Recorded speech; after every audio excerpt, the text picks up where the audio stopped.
Dizem que os casamentos unem as famílias, mas às vezes eles revelam, em silêncio, o quanto vocês se distanciaram.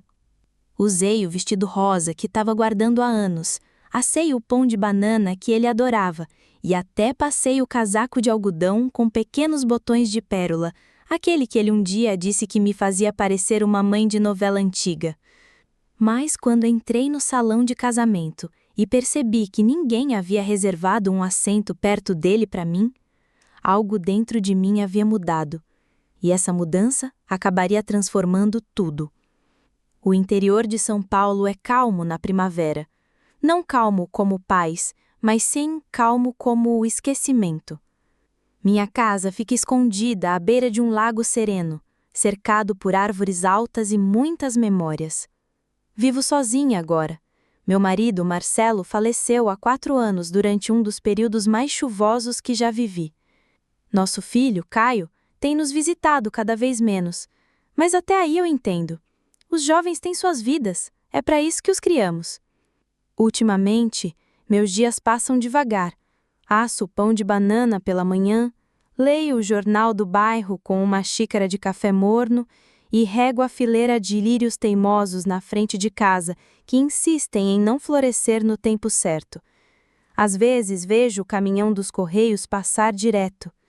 Às vezes me pergunto se ele parou para outra pessoa da rua, alguém que também checa a caixa de correio toda tarde, fingindo não estar esperando nada. Caio ligou há 3 semanas para dizer que ia se casar. Ele parecia animado, mas distraído. Disse que o nome dela era Bruna. Perguntei que tipo de casamento estavam planejando. Ele respondeu que seria algo simples, mas elegante. Depois ficou em silêncio. Não perguntou o que eu achava, não quis saber quais finais de semana funcionariam para mim. Perguntei se precisavam de ajuda com alguma coisa. Ele disse para não me preocupar, que já tinham tudo resolvido. Disse a ele que adoraria fazer a torta para o jantar de ensaio. Ele riu educadamente e falou que era fofo. Desliguei e fiquei olhando para o telefone por um tempo. Senti algo que não consegui dizer em voz alta, como se eu tivesse acabado de receber o papel de mera convidada em uma história que achei ter ajudado a escrever. Ainda assim, escolhi ter esperança. Escolhi o vestido, limpei a varanda, até fiz a bainha das mangas do meu casaco. Parte de mim ainda acreditava que talvez, só talvez, esse casamento pudesse nos aproximar um pouco mais. Às vezes, as maiores perdas não vêm com gritos ou portas batendo. Vêm em silêncio, em dispensas educadas que cortam como 1000 facas pequenas. O tipo de silêncio que te acompanha até a cama à noite e faz você se perguntar quando deixou de ser necessário. O casamento aconteceu num resort à beira de um lago, a 2 horas ao sul, um lugar chique, todo feito com vigas de madeira e janelas do chão ao teto com vista para a água. Caio disse que a ideia foi de Bruna. Ela queria algo moderno, mas atemporal. Cheguei cedo, por hábito. Usei o vestido rosa que mantive por anos, com pregas suaves na cintura, nada muito chamativo. Prendi o cabelo, passei um batom claro. Vesti-me como uma mãe que se prepara para o dia mais importante da vida do filho. Caminhei sozinha pelo saguão. A recepcionista me entregou um crachá e sorriu, como se não fizesse ideia de quem eu era.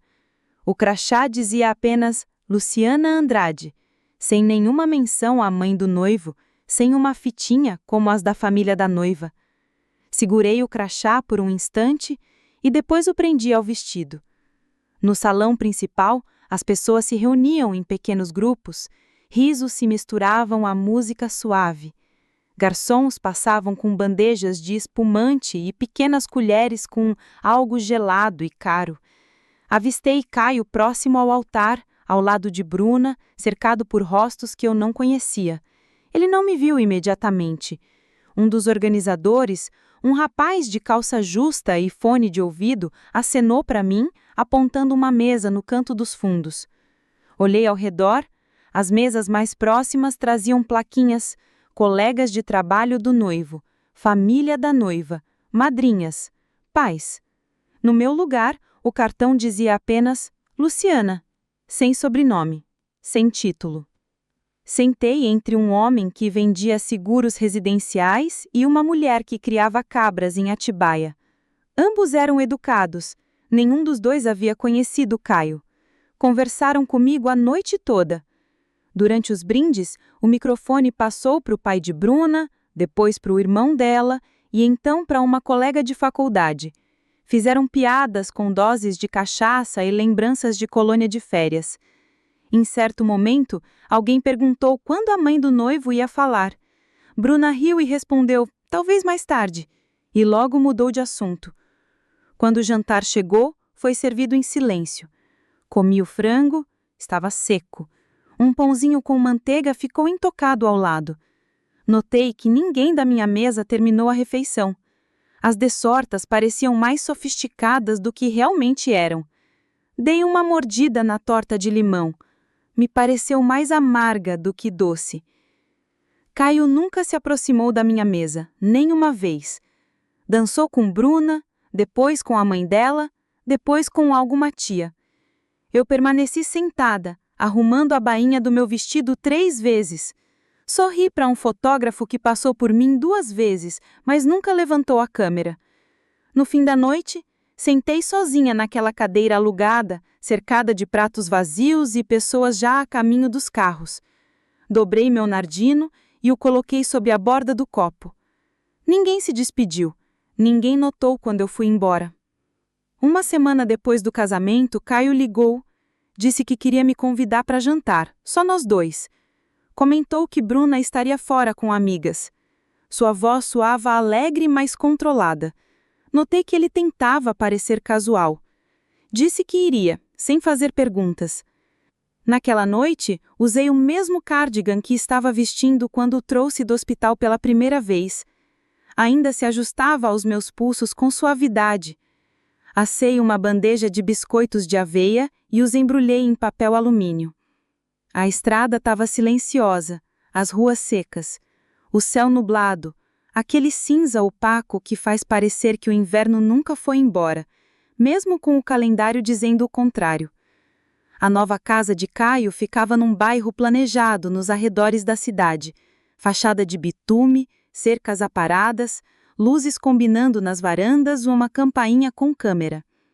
Ele abriu a porta com um sorriso breve e educado.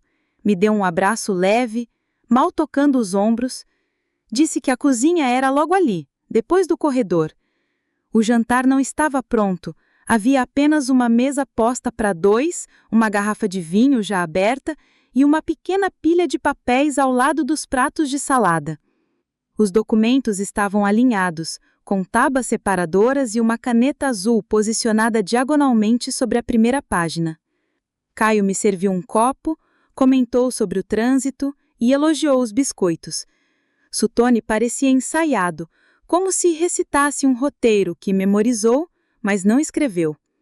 Ele também apontou para os papéis e disse que era só para minha tranquilidade caso algo acontecesse comigo, que deixaria tudo mais fácil. Era uma procuração simples, padrão, um documento comum, segundo ele. Todo mundo está fazendo. Falou tudo isso como se lesse a previsão do tempo. Distante, prático, sem emoção. Assenti. Peguei o pacote. As palavras da primeira página estavam cheias de termos jurídicos, mas a intenção era clara. Autoridade financeira, administração de bens, acesso total, efeito imediato. Sem data de validade. Não dizia filho, nem família, dizia agente, dizia autorização, dizia controle. Ele sorriu, disse que não precisava ser agora, mas a caneta já estava destampada. Percebi então que os pratos na mesa estavam vazios, sem comida, sem cheiro da cozinha, apenas vinho, apenas papel, apenas um pedido silencioso sob um tom amigável. Coloquei o pacote de volta e disse a ele que o levaria para casa, que o examinaria cuidadosamente. Ele assentiu uma vez e estendeu a mão até os seus olhos cor de vinho que rapidamente foram para a caneta e depois voltaram para o meu rosto. Ele não discutiu, não precisava, pois seu silêncio dizia tudo. Depois disso, conversamos sobre nada. O tempo, a cerca nova dos vizinhos, algum programa na TV a cabo. Eu não soube exatamente quando me levantei para ir embora. Ele me acompanhou até a porta e me abraçou de novo, ainda mais leve do que antes. De volta ao carro, não liguei o motor imediatamente. Sentei-me ali, com as mãos no colo, os biscoitos embrulhados em papel alumínio ainda intocados no banco do passageiro. A luz da varanda atrás de mim apagou depois de 1 minuto. Sensor de movimento automático eficiente, assim como o jantar. Cheguei em casa naquela noite e não me preocupei em trocar os sapatos. Sentei na beirada do sofá, o casaco ainda fechado até a metade, as mãos descansando no colo como se não me pertencessem. A casa estava silenciosa. Eu tive que me ajoelhar para alcançá-lo. Dentro havia uma pequena caixa de metal que eu não abria desde o ano em que Marcelo morreu. Ele sempre dizia que se alguma coisa acontecesse com ele, eu encontraria o que precisava lá dentro. Nunca tive motivo para procurar antes, mas naquela noite, algo em mim sabia que era hora. A tampa rangeu ao abrir. Tudo dentro estava organizado, assim como Marcelo sempre guardava as coisas. Ele era metódico desse jeito. Pastas empilhadas, ordenadamente recortadas e etiquetadas. Bem no fundo, havia uma carta com meu nome escrito com sua caligrafia. Meu peito apertou só de vê-la. A carta era curta, 1 parágrafo, na verdade. Ele disse que sabia que eu não pediria ajuda, mesmo se precisasse. Que tinha armado as coisas para garantir que eu nunca ficasse presa ou dependente de ninguém. Pediu para eu não contar ao Caio, não porque não o amasse, mas porque sabia como o mundo funcionava. O dinheiro muda as pessoas e às vezes revela quem elas sempre foram. Os arquivos listavam 2 contas no meu nome. Um portfólio de investimentos que eu nunca soube que existia. Opções de ações, fundos mútuos e uma anuidade vinculada a uma pequena propriedade em Ribeirão Preto. No total, valia mais de 22 milhões de reais. Olhei para o número, depois fechei a pasta. Em seguida abri novamente, pensando que talvez eu tivesse lido errado. Eu não chorei. Não naquela hora.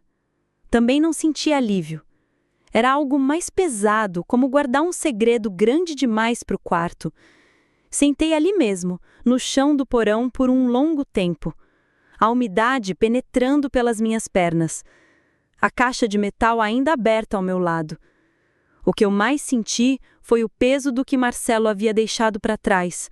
Não apenas o dinheiro, a confiança, a previsão, a proteção silenciosa.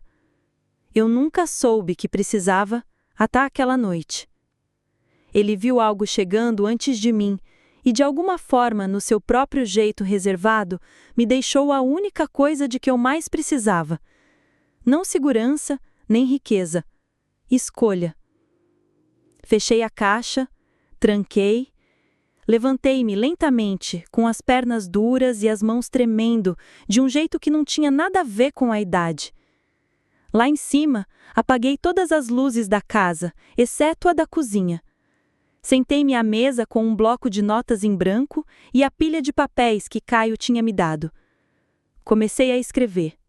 Não o que ele queria, mas o que eu tinha a dizer. A próxima ligação veio 2 dias depois, no meio da manhã. Eu tinha acabado de me sentar com uma tigela de cereal, ainda usando meus chinelos. O telefone vibrou uma vez, depois de novo. Na primeira vez, deixei cair na caixa postal. Na segunda, atendi. Era Caio. A voz dele estava mais suave que o normal, quase cuidadosa. Perguntou como eu estava me sentindo, se tive a chance de olhar os papéis. Respondi que sim, com um tom firme. Ele fez uma pausa, 1 segundo mais longa, e então disse que não havia pressa, mas que seria bom colocar as coisas em ordem, só por precaução.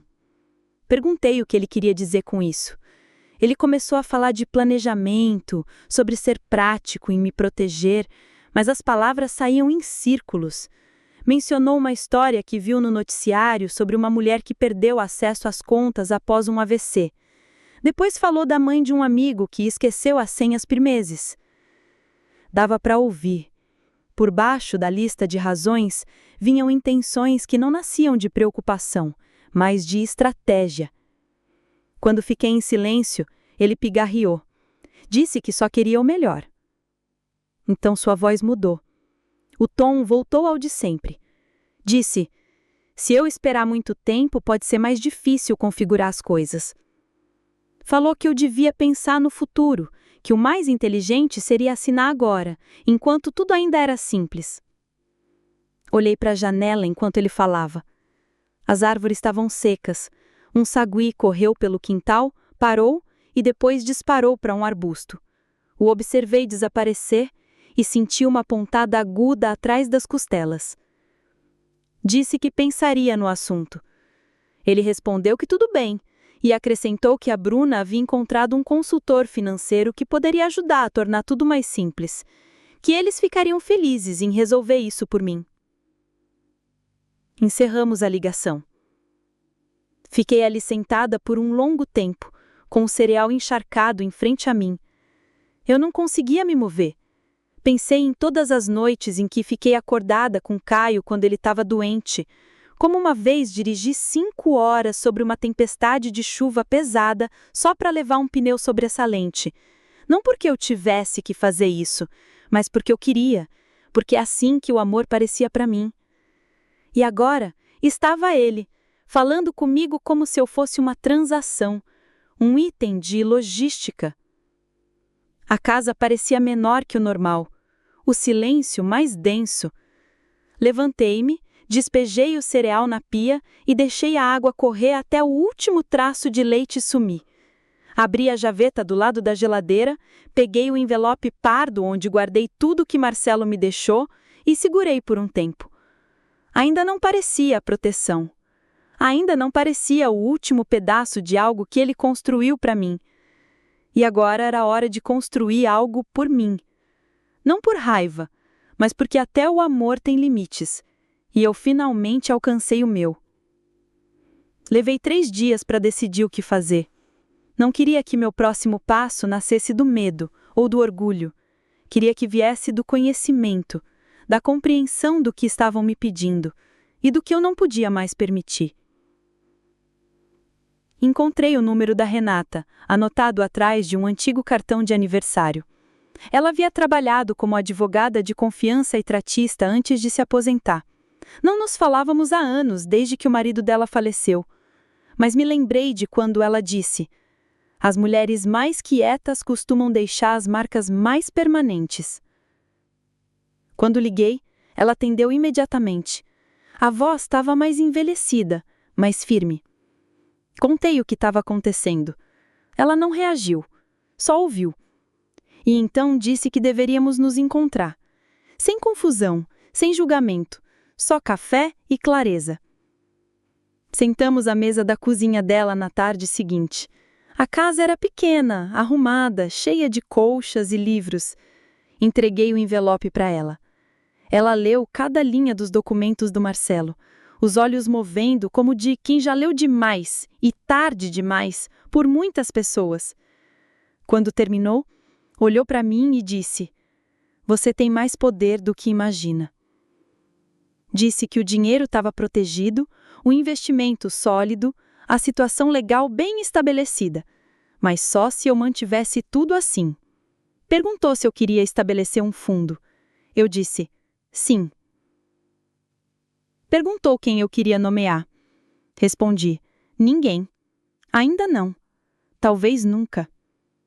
Ela assentiu e pediu que eu trouxesse tudo o que Caio tinha me entregado. Tirei a pilha de papéis da bolsa. Renata folheou sem hesitar. Disse que a linguagem era agressiva, com autoridade imediata, acesso irrestrito e sem supervisão. Disse que não eram documentos escritos para cuidar de alguém. Eram escritos para absorver alguém. Reescrevemos tudo. Transferimos as contas para uma escritura de proteção patrimonial sob meu controle total. Acesso bloqueado, protegido por cláusulas que ninguém podia ignorar. Renata adicionou uma cláusula médica que exigia que 2 médicos independentes confirmassem a perda de capacidade antes de qualquer transferência de autoridade. Depois me deu uma caneta. Assinei suave, cuidadosa. Não porque eu tivesse nervosa, mas porque era como traçar um limite. Um limite que eu deveria ter traçado anos atrás. Uma linha simples no papel que dizia: eu não sou invisível. Não sou uma conveniência. Não sou sua para administrar. Quando terminamos, Renata guardou tudo numa pasta grossa. Disse para eu esconder em um lugar acessível, mas não óbvio. Coloquei no fundo do armário, embaixo de uma caixa de cápsulas de lava-louças que ninguém nunca toca. Enquanto voltava para casa, o ar parecia diferente, mais vivo de alguma forma. Não exatamente mais claro, mas nítido, como se eu finalmente conseguisse enxergar o formato da minha vida sem apertar os olhos. E pela primeira vez em muito tempo, eu não me sentia a mãe esquecida de alguém. Eu me sentia como uma mulher com coragem e com escolha. O convite veio por mensagem de texto. Caio disse: Ele queria tentar novamente um jantar de verdade, dessa vez só nós dois, sem papéis, sem pressão. Esperei algumas horas antes de responder, então digitei uma palavra. Claro. Não contei a ele que não iria sozinha. Renata me encontrou a 1 quarteirão de distância e estacionou o carro do outro lado da rua. Combinamos que ela não entraria comigo. Ela sentaria perto, esperaria e entraria se necessário. Eu não estava nervosa, não mais. Eu tinha aprendido o que significava ficar parada sem ser passiva. Caio abriu a porta sorrindo, casual, quente. Ele usava uma camisa social e meias, sem sapatos, como se quisesse me lembrar que ainda era o garoto que costumava correr descalço pelo corredor. A cozinha cheirava a alho e legumes assados. Havia pão na mesa, comida de verdade dessa vez, ou pelo menos parecia. Nós nos sentamos e conversamos um pouco. Primeiro ele perguntou se eu estava lendo algo bom. Mencionei um romance de mistério que peguei na biblioteca de Pinheiros. Ele assentiu, mas não perguntou do que se tratava. Seus olhos continuaram vagando em direção à mesa lateral, onde outra pilha de papéis esperava, recortada e cuidadosamente organizada. Diferente de antes, mas não desconhecida. Quando finalmente os pegou, seu tom mudou, mais lento, mais deliberado. Ele disse que havia falado com um amigo que trabalhava com direito dos idosos e que recomendaram um acordo mais simples, nada vinculativo, apenas provisório, algo para manter as coisas tranquilas. Ele deslizou os papéis em minha direção. Eu não toquei neles. Em vez disso, coloquei um documento dobrado meu em cima, sem palavras, apenas o som de papel encontrando papel. Então peguei minha água e tomei um gole. Ele olhou para baixo, confuso no início, então desdobrou o papel. Era um aviso formal de execução de escritura de proteção patrimonial, minha assinatura na parte inferior. Transferência completa de bens em proteção legal privada, revogável somente por mim. O rosto dele não mudou imediatamente, mas seus olhos mudaram. Piscaram mais e seu maxilar se moveu, como se tivesse mordido algo azedo, mas tentava sorrir apesar disso. Falei com cuidado. Disse que apreciava a preocupação dele, que entendia que a vida era estressante, que planejar fazia parte de ser responsável, mas eu já havia cuidado do meu. Tudo estava no lugar, tudo era definitivo. Ele perguntou se eu tinha falado com alguém. Eu disse que sim. Um amigo. Alguém que entendia o que significava estar preparado. Sem ser pressionado, a sala ficou em silêncio. Ele se recostou, os dedos bateram uma vez na toalha de mesa e então parou por um momento. Ele não parecia um filho ou um marido. Parecia um homem que acabara de perceber que tinha ficado sem opções. Renata entrou naquele momento, gentil e educada. Sorriu, cumprimentou Caio suavemente e se apresentou. Então ela disse que iríamos embora. Agora eu me levantei, peguei meu casaco e a segui até a porta, sem me virar. Lá fora, o ar estava cortante com o vento. Eu exalei lentamente, do jeito que você faz quando algo se solta dentro de você, não por raiva, mas por libertação. Pela primeira vez, eu não estava indo embora magoada. Eu estava indo embora certa. A manhã seguinte chegou mais fria do que a previsão havia prometido. Aquele tipo de frio que se instala silencioso e persistente no piso. Fiz uma torrada, servi um copo de suco de laranja e sentei na mesa da cozinha, sem tocar em nenhum dos dois. Minhas mãos ainda estavam quentes da noite anterior, mas meu peito parecia que algo havia se fechado. Por volta das 10 horas, meu telefone vibrou com uma mensagem. Apenas uma linha de Caio. Você tornou isso mais difícil do que tinha que ser. Não tinha olá nem nome, apenas essas palavras. Eu olhei para a tela por um longo tempo antes de colocar o telefone na mesa. A torrada havia esfriado, o suco não parecia mais refrescante. Não havia mensagem de acompanhamento, pedido de desculpas ou explicação. E eu sabia, como uma mãe sabe, que aquelas palavras não eram sobre decepção, mas sobre controle. Sobre uma porta que ele pensava que poderia manter aberta para sempre, e agora encontrava fechada. Mais tarde naquele dia, saí para a garagem para verificar algumas caixas que não tocava há anos. Encontrei os álbuns de fotos.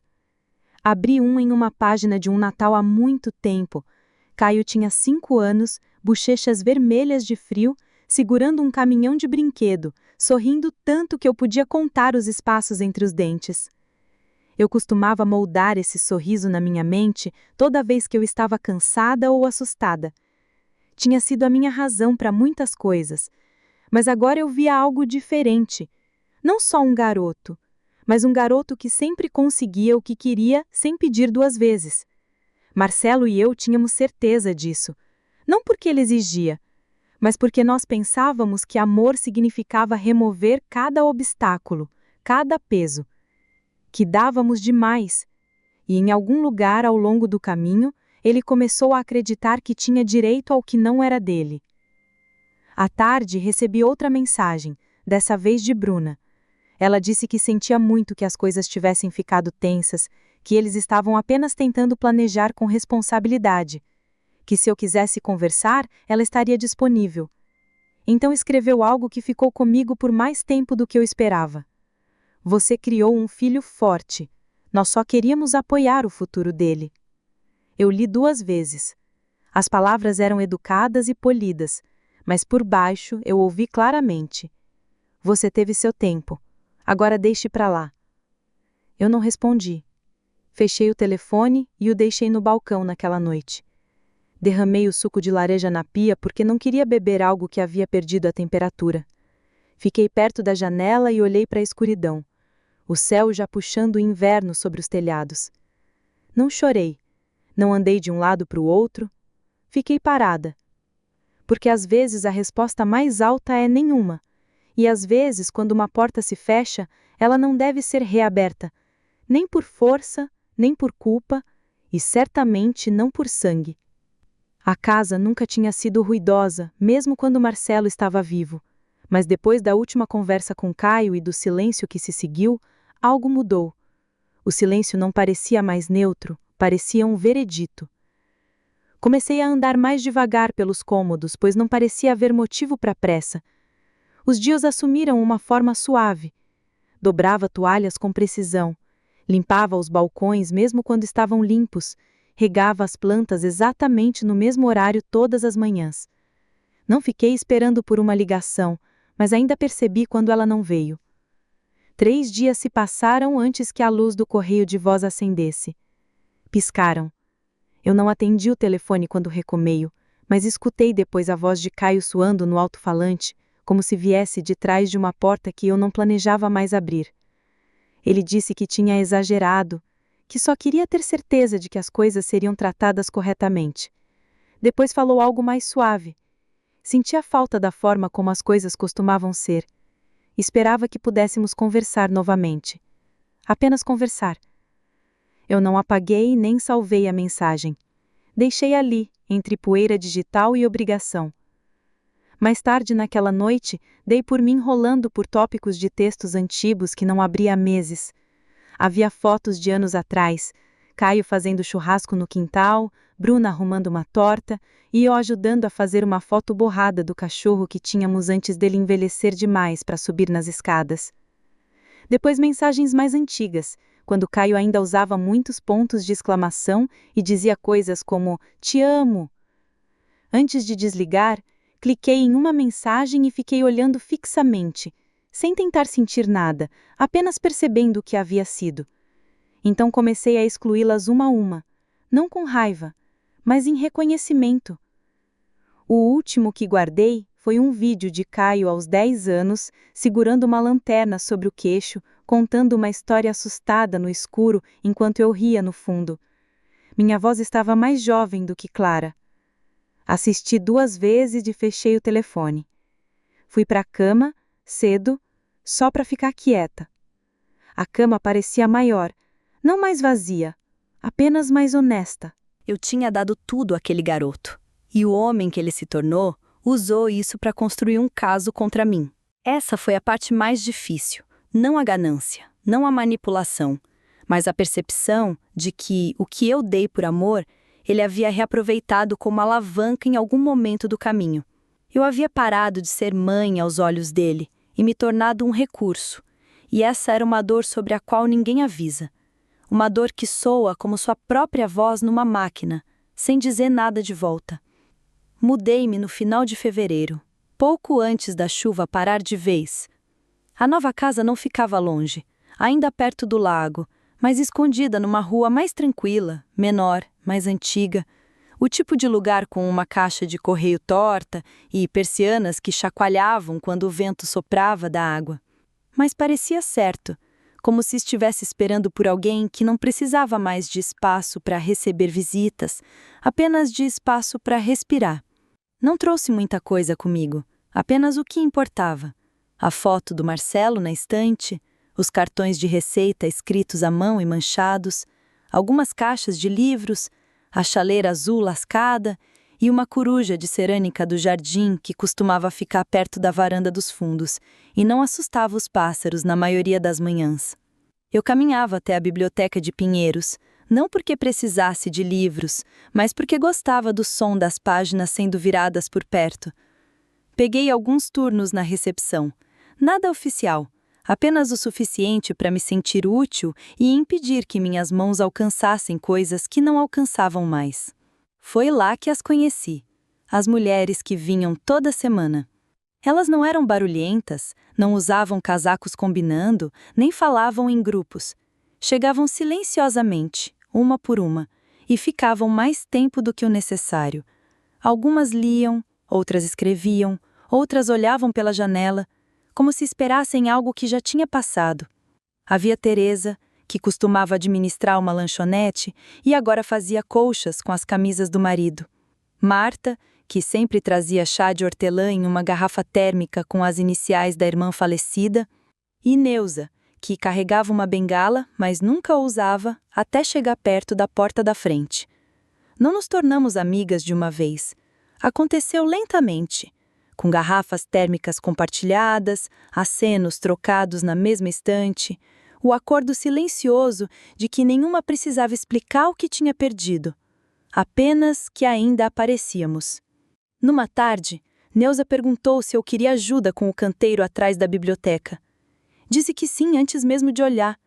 O solo estava bem compactado pelo inverno e teimoso daquele jeito que a terra pode ser quando deixada sozinha por muito tempo.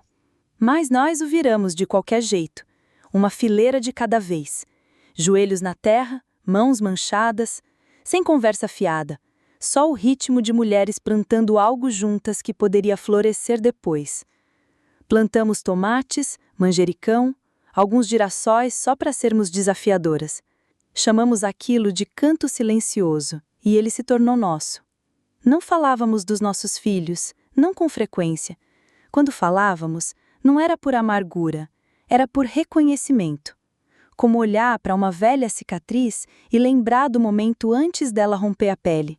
O que compartilhávamos não era tristeza, era clareza, um novo tipo de pertencimento, não um ao outro, mas a nós mesmas, naquele espaço, com terra sob as unhas e livros por perto.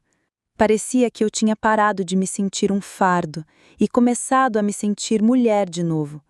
Não esperando, não ausente, apenas aqui, presente, enraizada, como algo finalmente pronto para crescer.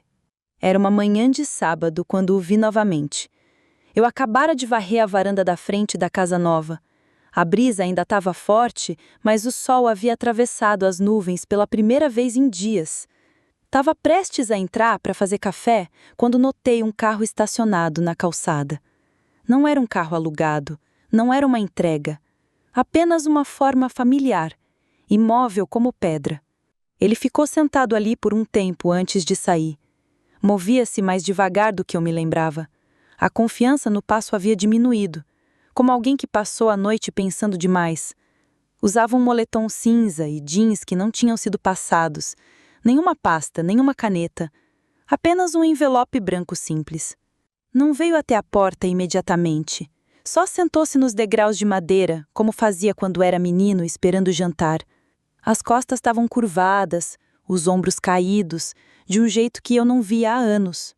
Abri a porta e fiquei ali por um momento. Então desci, parando a alguns metros dele. Ele olhou para cima. Os mesmos olhos, mas mais baixos. Disse que sentia muito por ter sido dominado, por ter deixado o dinheiro falar mais alto que o amor. Contou que as coisas não tinham acontecido como ele pensava. Pausou, olhou para o envelope e o estendeu. Disse que não esperava nada. Só queria que eu soubesse que agora via o que ele tinha feito, o que custou. Deixei o silêncio durar mais um pouco. Então, sentei ao lado dele. Não perto, nem longe. Apenas o suficiente para a madeira ranger sobre nós dois. Disse que o perdoava, mas também que o perdão não vinha com chave, que algumas portas, uma vez fechadas, precisam de tempo antes de poderem reabrir, se é que um dia se abrem. Ele assinou. Não discutiu. Só acordou.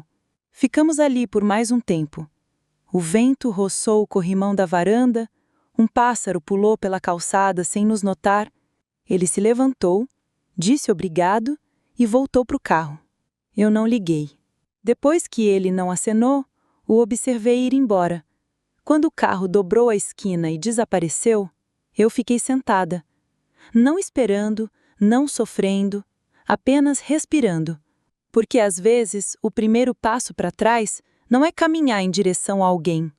É saber ficar parada sem ser puxada para baixo.